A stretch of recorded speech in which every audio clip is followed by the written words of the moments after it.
best advice for traders. Part 1.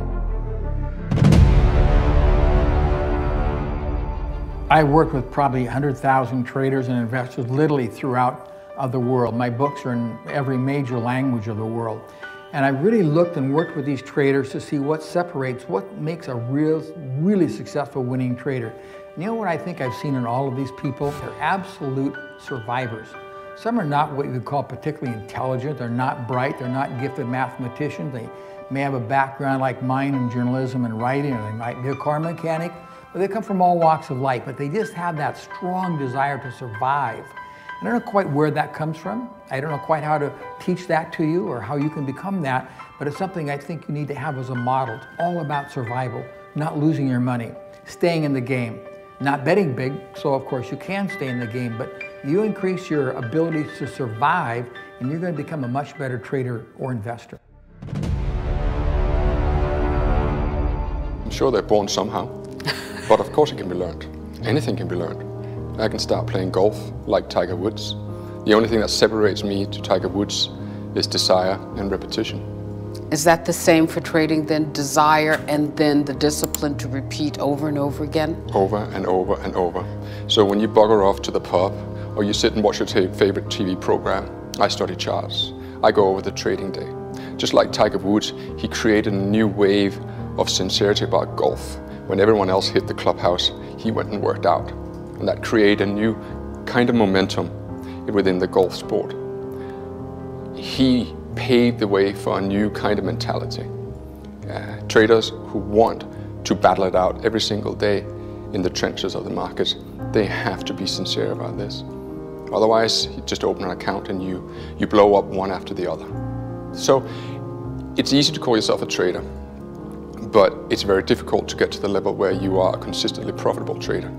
And there's no shortcut. You can't buy a book, you can't attend a course, you can't listen to anyone. You see, you can't be taught anything. I cannot teach you anything. You have to decide to teach yourself. I can guide you, but ultimately you, in any endeavor in life, be it sport, be it politics, be it education, you have to want it yourself. And that's what separates the 99% with the 1%, the ones that truly dream and dare and go for their goals and their vision. And that's the Pareto principle all over. The key to consistency is to be rule-based with your actions. And what you're looking to do is eliminate the possibility of trading an idea. You don't trade ideas, you trade what is. So you want to eliminate the possibility of trading an idea, trading a thought, trading a feeling, trading a belief, all right? And your plan is how you do that. When you have this urge to take a profit, you have to go to your plan and say, wait a minute, is this my profit-taking plan? Is this my profit-taking rule? Or is this me acting on a feeling or a hunch?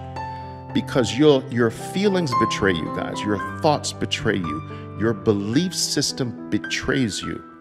And so the only way to gain consistency is to do things consistently, and feelings can never be consistent.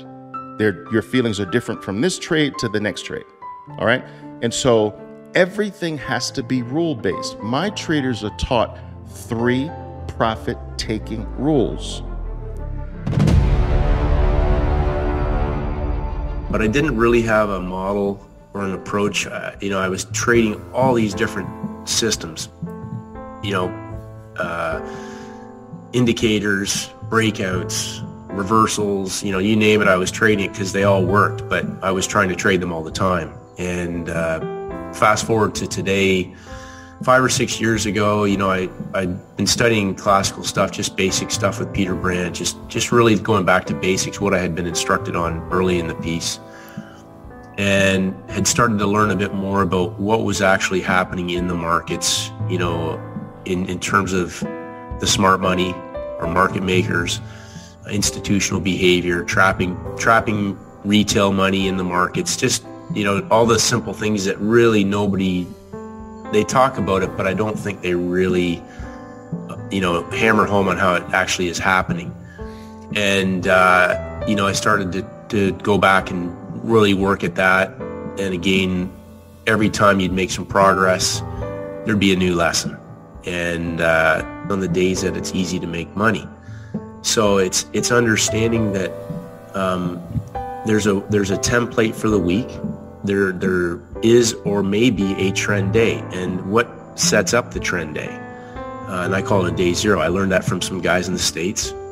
Day zero, narrow range day. It's not new. NR4, NR7. There are days when the market's coiling, and you know, again, my own homework has led me to understand that the timing cycle is important. The end of the week, the beginning of the week, the end of the month, the beginning of the month. You'll get these coils for explosive moves, which are trend days. And trend days, when they're set up properly, are days that they don't come back. So people are trying to counter trend those, and those are the days that people blow their accounts up because it's an all-in day. And it keeps going and they counter trend it, they average in, and that can go maybe for a month. That may only be one day, but those are days when you recognize that setup or you're in that move, possibly from the beginning or the middle of the day, you can make, obviously, good money. And so then the question is well, how do they set up? How could you trade them? How could you trade them better, bigger, tighter risk, all those things? And then knowing that you're not getting that every day. So don't try to expect the same thing the next day and double up in size because you just nailed the one the day before and it's a reversal day. Yeah. It's essentially that middle hour. I'm looking for that first hour to establish my high and a low. Down low or up high, meaning that I want to see a quarter of trap volume, creeping trend. Those are the setups that repeat. So I've got 3 or 4 basic models: trend trade, a reversal trade, a buy low, a sell high. Those are scalable to me in terms of me increasing size on them. If you really want to trade to make money, study what the smart money is doing. Study the highs and lows and understand the importance of timing. Timing is everything. We've got a guy at the firm who's $5 million a year trader who wants to be even better and underperforming. Turns out having sleep issues. And so Dr. Steenbarger is going to have a conversation with him, and I'm going to have a conversation with him, and we're going to figure out, we're going to learn, oh, he's having sleep issues. You can't make a lot of money trading if you're having sleep issues. Yes. If you're sleeping like 2 hours a night, well, that explains why you're underperforming. Yeah. And, so if you just get on the phone and start yelling at the guy without trying to figure out what's going on, that's pretty bad leadership. That's pretty bad coaching. So you just ask and talk and listen. You just listen. And that's really probably the most important thing to do if you're going to be a good coach, if you're going to be a good dad, by the way. You just got to listen. Yes. No judgment. And so we listen. And so Dr. Steenbarger gives the trader a referral to a place where he can get some help. Yes. Trader goes in and gets tested and goes to a sleep clinic. Yes. And gets that turned around. And that trader is now on the other end of that, and he's coming back to the top of the leaderboard again. We had another 8-figure trader, same thing, sleep issues, underperforming. Let's have a talk. What's going on? If you want to be successful, you need to be thinking about building a board, an advisory board for yourself. You're a trader, you're running a business, okay? That business is a potentially lucrative business. You need to have a board that sits above you, that helps you to run your business. Maybe you need to have a trainer who you really rely on. I have a trainer. One of the best things that I've done. Physical trainer? Physical trainer. Okay, gotcha.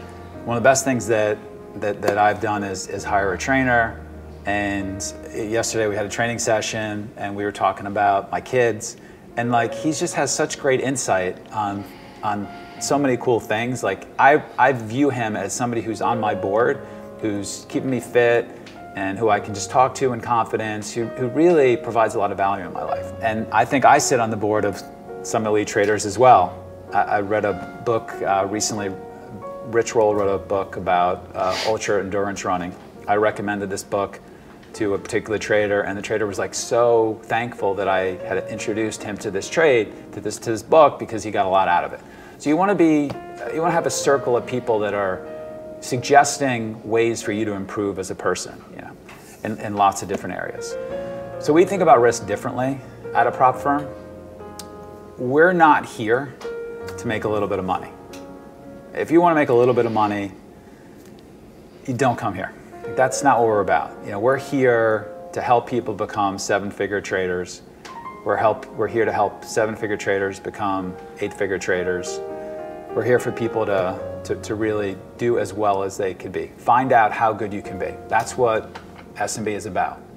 We want elite performers who want to just be the best, whatever that number is. If your best is 20 million, then come here and let's start working on it. If it's 5 million, then come here, let's start working on it. We're not here for a little bit of money. And so to do that, you need to think about risk differently than I think an independent or retail trader does. It is super important, and you can't keep your seat here if when you see confirmation for your A+ trades that you put on a little bit of risk. You can't stay here and do that. You have to swing the bat hard. When you see confirmation in A+ trade, you have to put on max risk. And you have to get to that point. Now, having said that, I think we also think about risk maybe differently than independent and retail traders, in that we're measuring what we're good at. We're not putting on risk for trades that we haven't measured, that we actually have an edge in. And we know what edges we have in marketplace. We give them names. Each of them is different for each trader, but the traders truly do know. They don't kind of just think that I have an edge in a particular trade. They've made that trade before, they've measured it, they've tagged it, they can give me the stats, they can tell me what the win rate in that trade is, they can tell me what the risk-adjusted returns are for that trade. They know it. And only from those trades are we building on risk. I think the independent retail trader maybe takes trades they're not sure if they have edge in, and they're putting on a lot of risk in trades they don't have edge in. I think there's only one secret to trading, despite all of the marketing that you see out there and all the suggestions that there are, you know, secrets to success. I think to be fully prepared before you launch yourself into trading or relaunch yourself into trading is that you have to accept that the only real secret to trading is that the best loser is a long-term winner. The best loser is a long-term winner. The people who are still actively trading today are only actively trading today because they have enough risk capital to place that next trade. And to be able to have that amount of risk capital today is because they haven't lost all their money. Most people are bad losers. They move stops or they don't use stops. They tell themselves little stories to encourage them to give their trades a little bit more room. And what eventually happens is that people do finally stop themselves out, but they stop themselves out at basically a catastrophic loss, because if they don't stop themselves out, they may have somebody knocking on their door and asking them for keys to their house. So I understand that that's probably the only real secret is you do lose often in trading, okay? And that's no big deal. As long as you take your losses, you've got to be a good loser. It requires learning the type of skills that people just simply aren't used to learning. Mental skills. Mental skills, yeah, exactly. In other words, it requires mental skills. Most people assume that because their technical method gives them a signal to get into a trade, that if the method produces a high percentage of winners, it will equate to a consistent income, not taking into consideration that the proper execution of those signals requires mental skills. Give us an example of this. Well, take for an example, a high school basketball player who, he'll go in the gym and practice throwing his free throws, maybe for even 2 or 3 hours a day. It wouldn't be unusual for him to be able to hit 50 in a row, would it? I mean, that's You not see that all the out of the time. realm of reality, right? Okay, so the problem is that could he even hit 2 in a row if the circumstances were he was in the final game of the NCAA championship, his team is down 1 point, there's only a few seconds left on the clock, and he was just fouled. Changes everything. Yeah, under those circumstances, without the appropriate mental skills, hitting either one of those free throws is very unlikely. And regardless of how well someone could do it in practice, most people would choke. So, you know, with training, we may have a technical method telling us what to do and giving us the potential to generate consistent results. But like the basketball player, without developing the appropriate mental skills, it's unlikely we'll be able to do what our method, our training plan is indicating without making a number of potential execution errors. In other words, to stay positively focused on the process of trading by doing exactly what we need to do, when we need to do it, without hesitation, reservation, or fear. And all the mental errors I just listed are the result of thinking, a result of thinking, believing, or assuming that our technical method is telling us what's going to happen next on a trade-by-trade basis, and not understanding that technical methods aren't designed to do that. Technical methods and patterns are designed to put the odds of success in our favor over a series of trades. It may not seem like it on the surface, but there's some profound psychological implications here. What this means is the outcome of the signals generated by any technical method on a trade-by-trade basis are unique and random. In other words, there's no way to know in advance what the outcome to any particular signal will be or what the sequence of wins or losses will be over a series of trades. It's a math. Again, this is a very difficult concept to grasp, but it's really the traders who have grasped it, let's say, and learn how to think in what I call probabilities. Okay. They're the ones that don't experience the same kind of, the same kind of emotional trauma that the typical trader does, because they're expecting something that just may not happen. So for an example, if this trade's a winner based on this particular trade I'm in right now, based on the exact same criteria, that, or let's say I'm in a trade right now, or I'm getting into a trade right now, and the exact same criteria exists in the market that did the last time, I'm going to naturally expect it to be a winner if it was a winner the last time. Or I probably will naturally expect it to be a loser if it was a loser maybe the last time, or we had 2 or 3 losers in a row. And this could be a source of frustration for traders. Oh, absolutely. In other words, and that's exactly what happens. It is a source of frustration, because if I'm expecting it to be a winner and it turns out to be a loser, I'm going to be frustrated. Not only going to be frustrated, I'm going to be disappointed, and I may even feel betrayed, depending on how much kind of energy that I put into the idea that the trade is going to be right. If consistent results are your objective, then you're going to have to learn how to think like a professional trader, because that's what they do. They make consistent results. That's why they're pros. That's why people give them their money to manage. That's why they have jobs where they actually trade for a living, because if they didn't make consistent results, they wouldn't keep their jobs. And so to do that, you have to learn to change the way you think about trading in a way where it doesn't cause you to have this potential to think that you're going to be disappointed or betrayed or put you into a state of emotional pain. It's like getting to that carefree state of mind. And once you get to that, once you shift your perspective, everything changes. It's not about being right or wrong. And when you really understand that, and then you go through the process of learning how to accept the risk of losing, then everything about your trading will change.